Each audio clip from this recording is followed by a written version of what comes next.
രാഹുൽ ഈശ്വറിന്റെ ജാമ്യം റാന്നി കോടതി റദ്ദാക്കി. ജാമ്യ വ്യവസ്ഥകൾ പാലിക്കാത്തതിനാലാണ് നടപടി. രാഹുലിനെ അറസ്റ്റ് ചെയ്യാൻ കോടതി ഉത്തരവിട്ടു. ജാമ്യം റദ്ദാക്കിയതിനെതിരെ ഹൈക്കോടതിയെ സമീപിക്കുമെന്ന് രാഹുൽ ഈശ്വർ പറഞ്ഞു.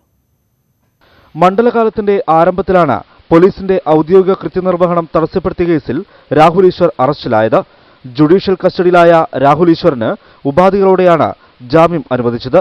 എന്നാൽ ഈ ഉപാധികൾ പാലിക്കുന്നില്ലെന്ന് കാട്ടി പോലീസ് മജിസ്ട്രേറ്റ് കോടതിയെ സമീപിച്ചു. എല്ലാ ശനിയാഴ്ചയും അന്വേഷണ ഉദ്യോഗസ്ഥന് മുന്നിൽ ഹാജരാക്കണമെന്ന നിർദ്ദേശം പാലിച്ചില്ല, അന്വേഷണവുമായി സഹകരിക്കുന്നില്ല, വ്യവസ്ഥകൾ ലംഘിച്ച് വീണ്ടും സമാനമായ കുറ്റകൃത്യത്തിന് ശ്രമിക്കുന്നു, പ്രകോപനപരമായി മാധ്യമങ്ങളോട് സംസാരിക്കുന്നു തുടങ്ങിയവ ചൂണ്ടിക്കാട്ടിയാണ് പോലീസ് കോടതിയെ സമീപിച്ചത്. ഇത് അംഗീകരിച്ചാണ് റാന്നി മജിസ്ട്രേറ്റ് കോടതിയുടെ നടപടി. എന്നാൽ ജാമ്യം റദ്ദാക്കിയതിനെതിരെ ഹൈക്കോടതിയെ സമീപിക്കുമെന്ന് രാഹുൽ ഈശ്വർ വ്യക്തമാക്കി. പോലീസിന്റെ വ്യക്തിവിദ്വേഷം തീർക്കുന്ന നടപടികളാണ്. ഞാൻ ഡൽഹിയിൽ ഒരു പരിപാടിക്ക് 8-ാം തീയതിയാണ് ഒപ്പിടേണ്ടിയിരുന്നത്. 8-ാം തീയതി വൈകിട്ടാണ് ഞാൻ തിരിച്ചെത്തിയത്. പോലീസുകാരെ കൃത്യമായി അറിയിച്ചിരുന്നു. 9-ാം തീയതി രാവിലെ ഒപ്പിടാനും എത്തി. 7 തവണയോളം കൃത്യമായി ഒപ്പിട്ട് ഒരു തവണ ഏതാനും മണിക്കൂറുകൾ താമസിച്ചു എന്ന പേരിലാണ് പോലീസുകാർ ജാമ്യം റദ്ദാക്കണമെന്ന് പറഞ്ഞ് കോടതിയെ സമീപിച്ചത്.